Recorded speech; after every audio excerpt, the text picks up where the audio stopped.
Hello and सबैलाई नमस्ते। म चाहिँ अनुराग गुरुङ र मेरो चाहिँ यो फर्स्ट भ्लगै भनौँ होइन, सानो मिनी भ्लग।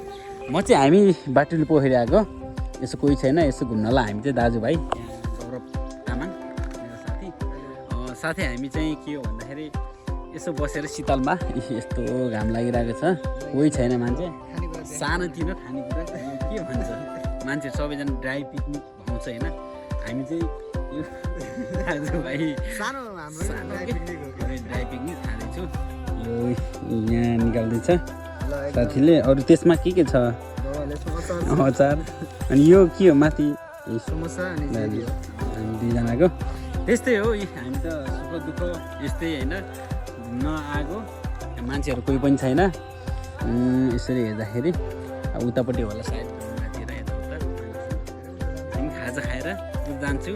र नेक्स्ट भिडियो भोलि के हुन्छ होइन, तपाईँहरूलाई भोलिको डे 2 चाहिँ बताउँछु है।